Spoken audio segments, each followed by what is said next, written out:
नमस्कार दोस्तों, मैं प्रवीण मंगाड़ी। आप देख रहे हैं आपका अपना चैनल स्ट्रॉन्ग हरियाणा। आज हिसार के अंदर है भाई, और हमारे साथ है इनेलो की जो नेत्री है अन्नूसुरा जी।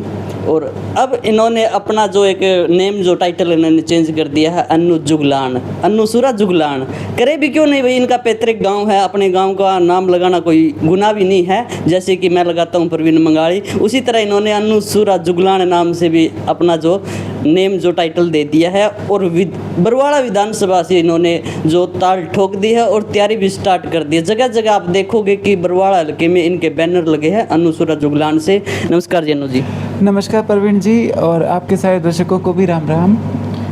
अभी जी लोकसभा तो हो चुके हैं और अभी अक्टूबर नवंबर में विधानसभा के चुनाव है जी।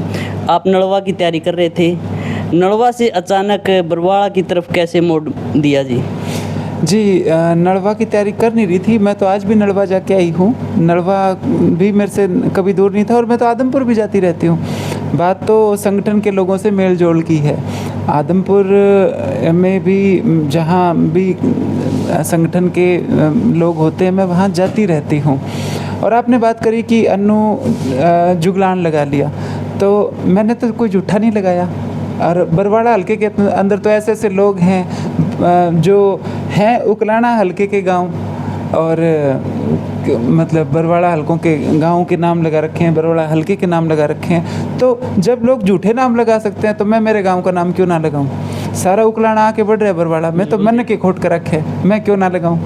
तो बरवाड़ा बिल्कुल मेरा एक पैतृक गांव है जुगलान, और तो इसलिए मेरे को तो पूरा अधिकार है। लोग झूठे लगा रहे हैं, मैंने कोई झूठ तो नहीं लगाया। बरवाड़ा की बात करें, कहीं पार्टी हाईकमान का ऑर्डर है या अपने व्यक्तिगत जो विचार है जी बरवाड़ा से?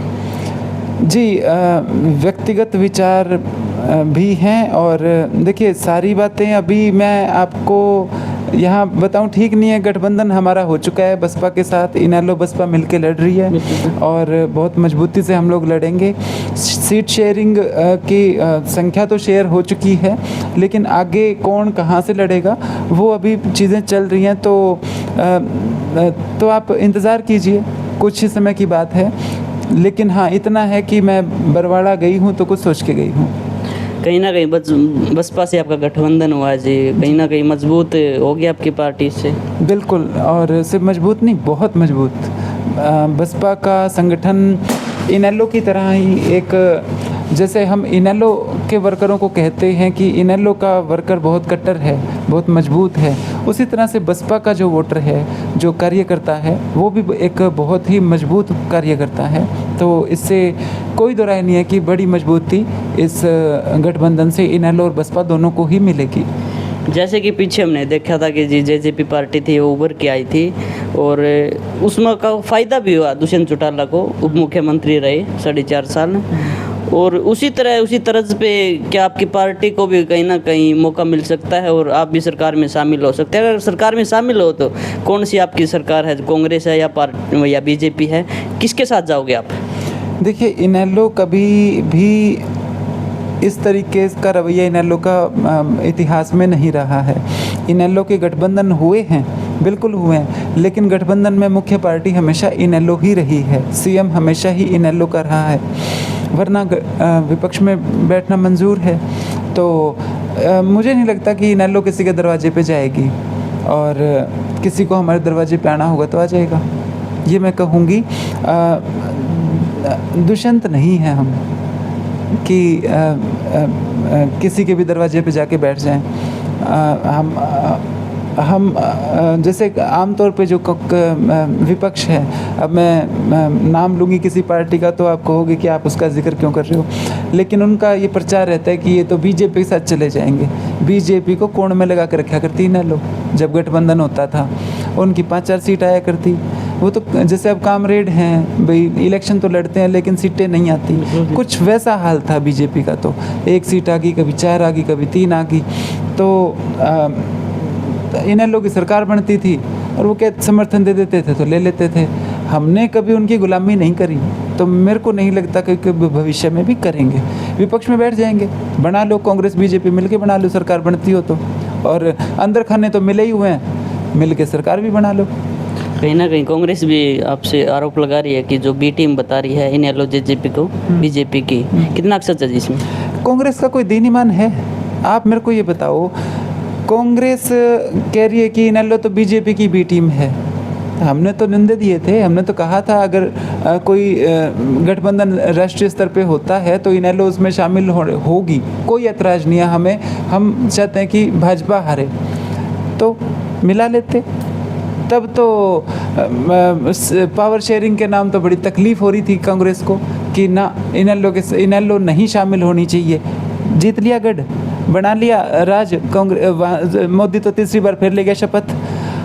तो तुम बना लो अपनी टीम, हम तो कांग्रेस की ए टीम बन जाएंगे, बना लो ना। टाइम था एक, अब तो खैर वो टाइम जा चुका, लेकिन हम किसकी बी टीम है कि ए टीम है क्या है हमारी छोड़ो। तुम किसकी बी टीम हो? बनवा दिया दोबारा बीजेपी के, तुमने तो तिबारा बनवा दिया बीजेपी का राज।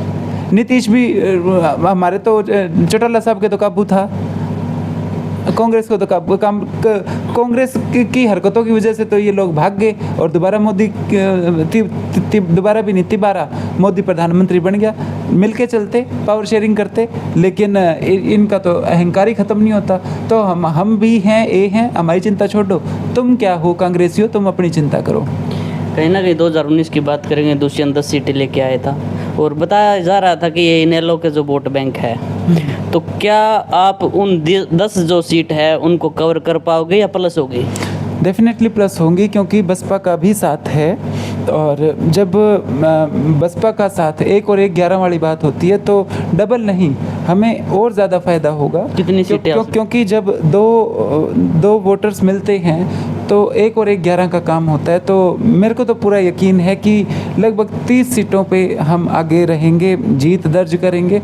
और जो ये लोग देखो, एक परसेप्शन बनाया जाता है मीडिया में कि कांग्रेस वाले तो भाजपा चिल्लाएं, भाजपा वाले कांग्रेस चिल्लाएं, और जनता में ये मैसेज दें कि लड़ाई तो इन दोनों की है।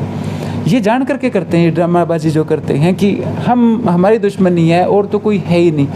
ये समझना चाहिए जनता को। दोनों चंदा चोर हैं, दोनों इलेक्टोरल बॉन्ड के सहारे, मतलब हज़ारों करोड़ रुपए एक ही कंपनी से लेते हैं दोनों, और ये वैसे एक्टिंग करते हैं कि हम दुश्मन हैं। तो फिर एक कंपनी से चंदा कैसे ले लेते हैं? अब लोकसभा चुनाव था, तब मंगलसूत्र पे बहस कर रही हैं दोनों पार्टियां, कभी कुछ किस बेतुके मुद्दों पे। इलेक्टोरल बॉन्ड का मुद्दा क्यों नहीं उठाया? छोटा मामला था क्या? इतना बड़ा घोटाला था, लेकिन उसको मुख्य मुद्दा ही नहीं बनाया। जरूरत क्या है? फ्रेंडली मैच खेल लेंगे। फ्रेंडली मैच ही चल रहा था। खट्टर के सामने क्या उतारा करनाल में, भिवानी के अंदर क्या किया? और सबको पता है कि अगर गठबंधन ढंग से किए होते, अब तो कह रहे हैं कि ये तो बी टीम है, ये तो वोट काट देंगे। अगर पहले या तो ये बताओ कि तुम हमें कुछ मानते हो कि नहीं मानते। नहीं मानते तो हमसे इतना डर क्यों है? जहाँ बैठते हो वहाँ जिक्र ही मारा कि ये तो वोट काट देंगे, ये तो बी टीम है। और अगर तुमको डर है तो फिर तुम्हारे लक्षण सुधार लेते। हम तो आ रहे थे तीसरे मोर्चे में, तब तो तुम्हारी नाक नीचे नहीं हो रही थी, तो भुगतो। अब 90 सीटों पे इलेक्शन लड़ोगे तो उसमें किस तरह का आपका गठबंधन हुआ, किस मुद्दे पे हुआ, किन जो सीटों का बंटवारा होगा? कितनी सीटों पे इनेलो लड़ेगी, कितने पे बसपा लड़ेगी? देखो, 53 सीटों पे इनेलो लड़ेगी और 37 सीटों पे बसपा लड़ेगी। और जो गठबंधन हुआ है, ये हुआ है पूंजीवाद के खिलाफ। जो नेशनल पार्टियां हैं, ये पूरी प्लानिंग के तहत ये चाहती हैं कि देश के अंदर सिर्फ 2 ही पार्टियां रह जाएं और बड़ा इजी हो जाए कि एक बार हम, एक बार तुम, एक बार हम, एक बार तुम। ये वो फ्रेंडली मैच खेलना चाहते हैं। और इस मैच के बीच में रोड़ा बनते हैं क्षेत्रीय दल। तो बड़ी प्लानिंग, ऐसा नहीं है कि कांग्रेस इसका हिस्सा नहीं है। कांग्रेस भी क्षेत्रीय दलों को मारना चाहती है, सिर्फ भाजपा ही नहीं। और क्षेत्रीय दलों को क्यों मारना चाहते हैं? क्योंकि कॉरपोरेट्स के आगे क्षेत्रीय दल अड़ते हैं, क्षेत्रीय दल अड़ते हैं। अब ये जो नेशनल पार्टियां हैं, ये तो चल ही कॉरपोरेट के सहारे रही हैं। अब जो हमें कई बार ये लगता है कि अब तो सरकार बदलेगी सेंटर में। क्यों लगता है? क्योंकि जो ये कॉरपोरेट जो पहले बीजेपी को लेके आए थे 10 साल, अब वो वही बात फिर वो दूसरी पार्टी को प्रमोट करना शुरू कर देंगे। इस खेल को समझें।